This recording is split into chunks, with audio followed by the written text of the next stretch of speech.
Hey everyone! Today's summary is Emma in the Night by Wendy Walker. Spoiler alert, major plot points ahead. If you're interested, the purchase link is in the description. Emma, 17 years old, and Cassandra, 15 years old, were believed to have run away from home and disappeared. Emma's car was found in the river, along with a strand of Cassandra's hair.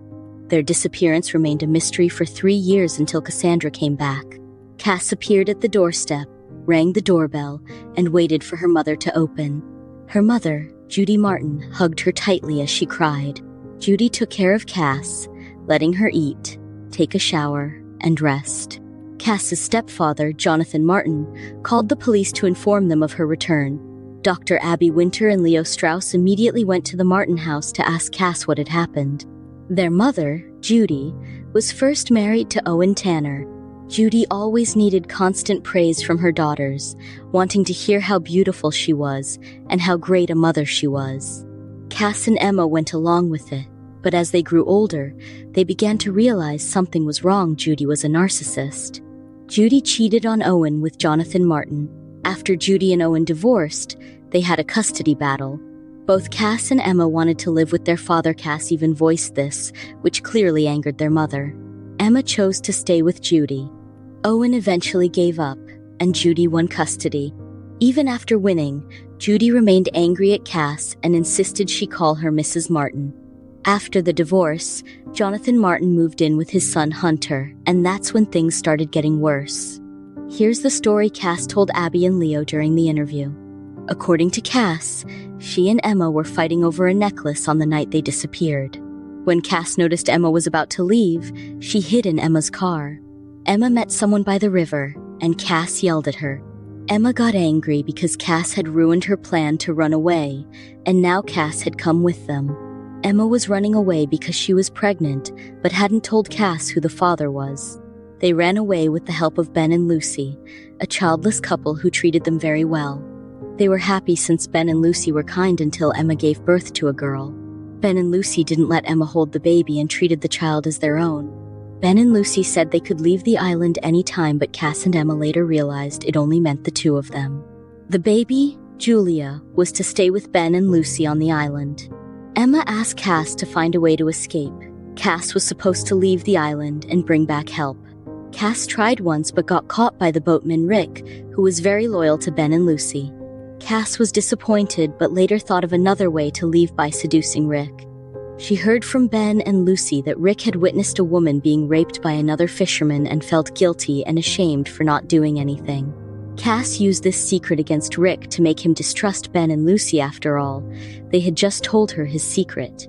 Cass had an intimate relationship with Rick, but she didn't love him. She was just pretending. She let him have sex with her whenever he wanted, and in return, Rick fell for her and helped her escape the island. Rick knew someone who drove a truck and asked for their help so Cass could finally go home. Cass asked the police to search the island to find Emma and Julia. After hearing Cass's story, Abby became doubtful. To her, it sounded like Cass had rehearsed it. She noticed Cass liked keeping track of time but couldn't accurately track events. Finally, they found a lead. First, they found Cass's boat and discovered Rick, but he was dead. Then, they uncovered the real names of Ben and Lucy and their history. Their last name was Patterson, and they had an adopted child named Julian who died tragically on a boat. People initially sympathized with them, but later learned they had paid a large sum to Julian's real mother, which was illegal. The police finally found the island and searched the house. No one was there, and the only clue they found was the necklace Emma owned, the same chain she and Cass had fought over on the night they disappeared. They found nothing else. After the search, something struck Abby. She remembered Cass saying she saw Emma's reaction from the bedroom window, but there was no window in Emma's room that could be seen from where Cass claimed. Abby realized Cass was lying. This mistake about the window's view made Abby strongly suspect that Emma had never been on that island. Abby came up with a plan to find Emma. She told Cass and Judy that Emma and her baby had been found. When Abby told them, Judy became frantic. Cass just listened as Judy and Jonathan fought. When they left the house and got into their car, Cass followed them. Abby and Leo were also watching and followed along. Together, they saw Jonathan digging while Judy cried. Abby doubted that they were burying Emma since the police had just said Emma was found. After a while, Jonathan showed Judy some bones, Emma's bones. Both Jonathan and Judy were sent to jail. Abby helped Cass avoid punishment for lying to the police by explaining that Cass was suffering from delusions. After that, Cass returned to her daughter, Julia. It was Cass who had been pregnant, not Emma. Here's what really happened. Cass and Emma saw Judy and their stepbrother, Hunter, having sex. Emma wanted to use this against Judy, but Cass suggested that instead, Emma should tell their mother she was pregnant and see how she reacted. Emma liked the ideas and enjoyed provoking Judy. The truth is, Cass wanted to see Judy's reaction so she could prepare herself to reveal that she was the one pregnant with Hunter's child. When Emma told Judy, they had a big fight. Emma fell down the stairs and broke her neck. Jonathan came home later and suggested calling 911 immediately, but he worried about how this would affect Hunter if it was discovered Emma was pregnant with his child, so they decided to bury Emma. Cass stayed hidden because she was scared and unsure if Emma was taken to the hospital, hidden somewhere else to conceal the pregnancy, or if she had died. Knowing what would happen if she revealed she was pregnant, Cass ran away. She contacted Bill, whose number she saw in an ad for troubled teens. Bill and Lucy adopted her and treated her well until Cass gave birth to Julia. Lucy treated the baby as her own and wouldn't let Cass care for her. Cass escaped by secretly collecting Lucy's pills. She dissolved the tablets in wine and gave it to Bill while Lucy was asleep. Once they were both unconscious, Cass used Bill's phone to contact Rick.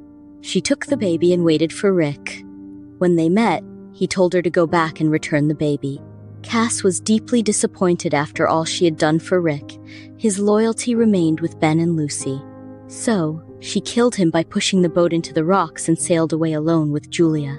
When she finally arrived home, she found her half-brother, not Hunter, and asked him to take care of her baby while she uncovered what happened to Emma. After exposing the truth, she brought her baby back and decided to rename her Emma, since she wasn't the one who had named her Julia. Thanks for watching my Emma in the Night summary.